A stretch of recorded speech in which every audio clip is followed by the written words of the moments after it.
Welcome back to the Deep Dive. Today we are jumping into, well, a really competitive space. High-stakes stuff.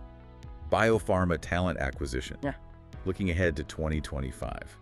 If you're in this world, you know the science is just accelerating like crazy. We're talking breakthroughs in biologics, gene therapies popping up, really intense work on rare diseases, mRNA vaccines. Yeah, it's transformative. It really is. Yeah. And it all means you need a totally new kind of R&D setup.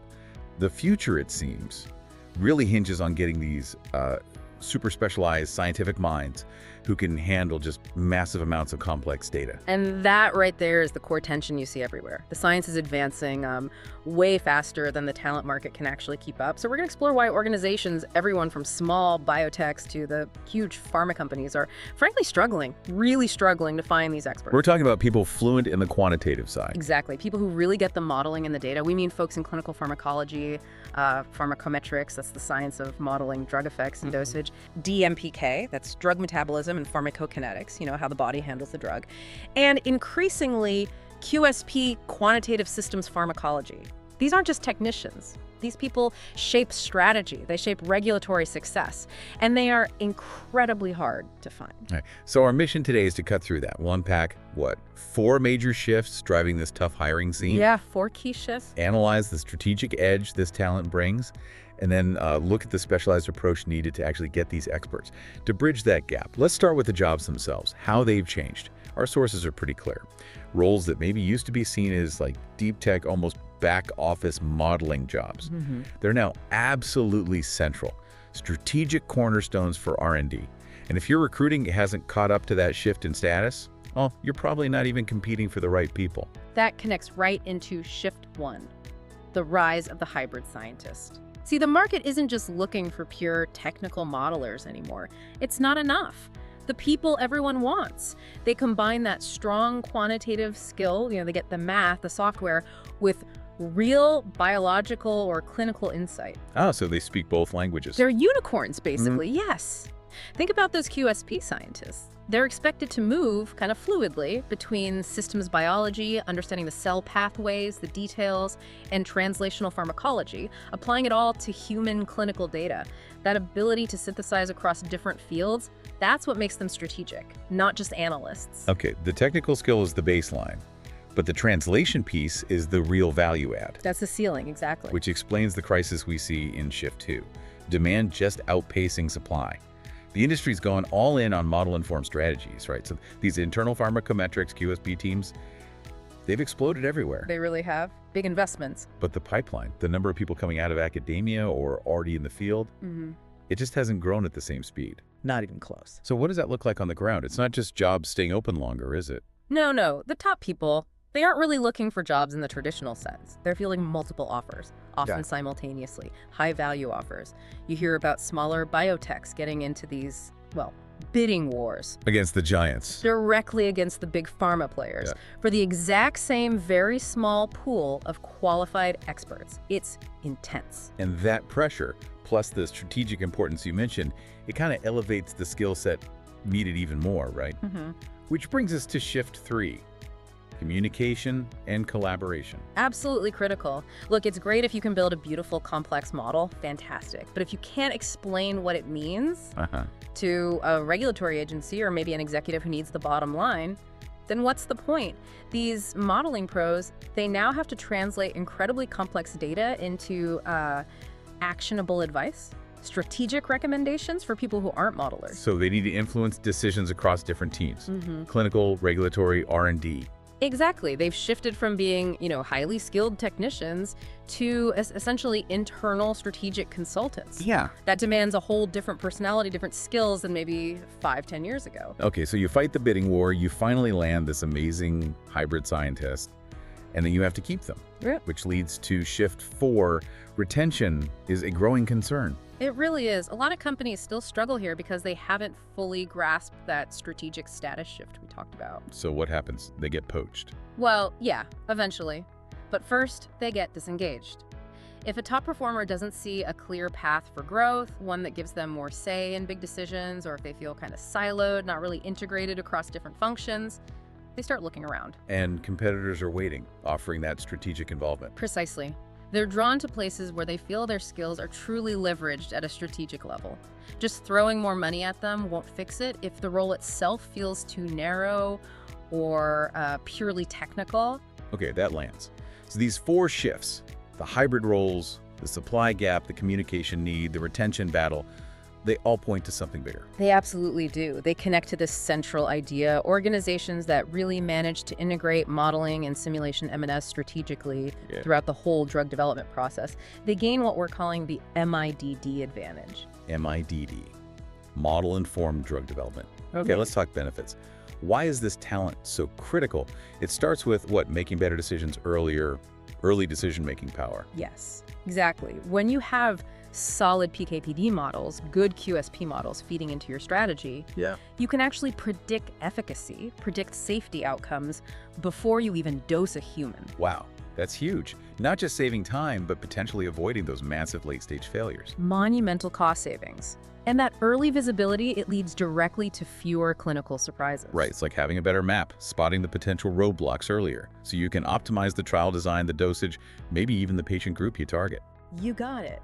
And this isn't just an internal win, it has a huge impact on the regulatory side too. How so? Well, think about it. These model-informed insights, they back up your submissions with really sophisticated, data-driven arguments. Regulators like the FDA or EMA, they gain confidence when they see a thorough modeling strategy. It shows the company truly understands how the drug behaves. So better communication with regulators. It builds trust, maybe speeds things up. Often, yes. It can lead to faster approvals because it reduces uncertainty for them. Makes sense. And finally, if you have this level of insight spreading through the company, it creates cross-functional synergy. That's the goal. When modeling is truly embedded strategically, it touches everything. From early discovery right through to the final submission, the whole operation just becomes more precise, more efficient. Okay, so to get these benefits, to capture that MID advantage, leaders have to basically rethink how they find talent. Fundamentally, you can't just rely on standard HR processes. You need a partner who gets the science, who can see the strategic potential, and, crucially, assess the cultural fit, especially with that retention issue looming large. Generalist recruiters, they don't speak the language, they can't operate effectively here. Which brings us to the solution side. Finding that specialized expertise.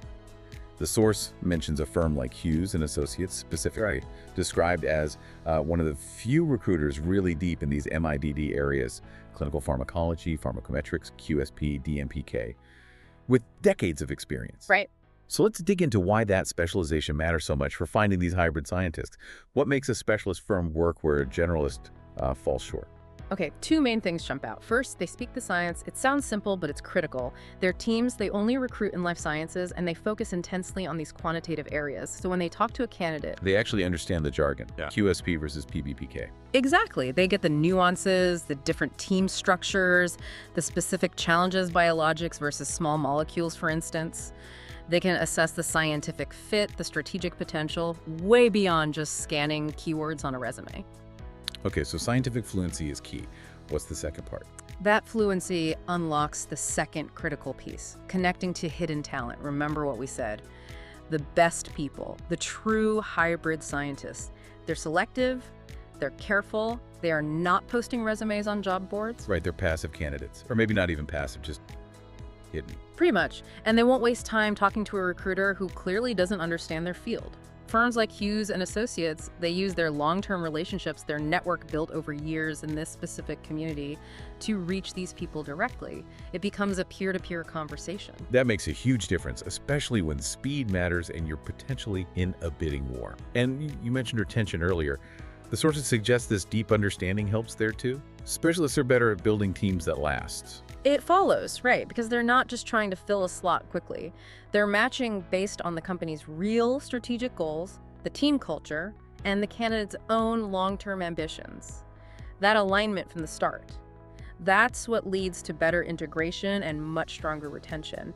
It directly tackles that shift 4 problem. They place people where they'll actually use those strategic skills and feel valued for them. That's the idea. And because they know the domain inside out, their process is way more efficient.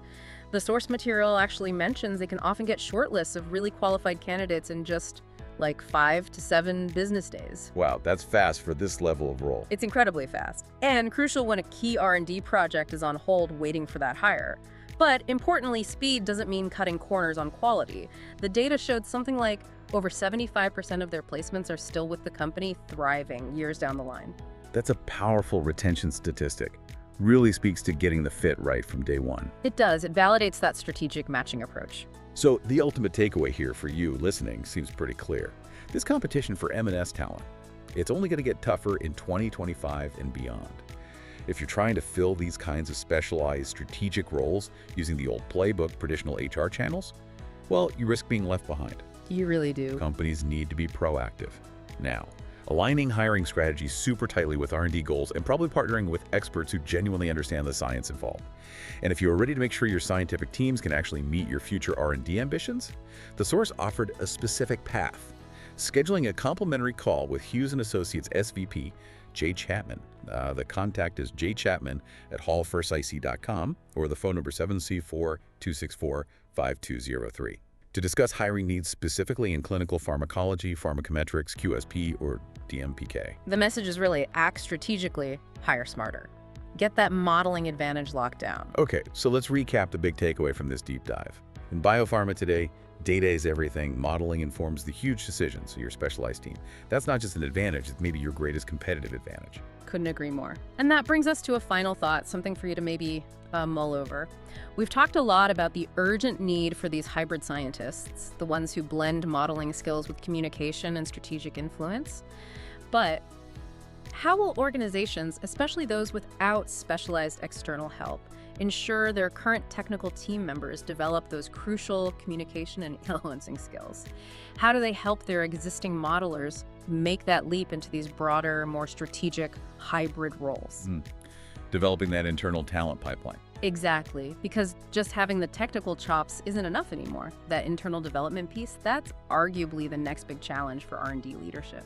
That is a really critical point for future planning. Thanks for digging into this with us today. My pleasure. We'll catch you next time on The Deep Dive.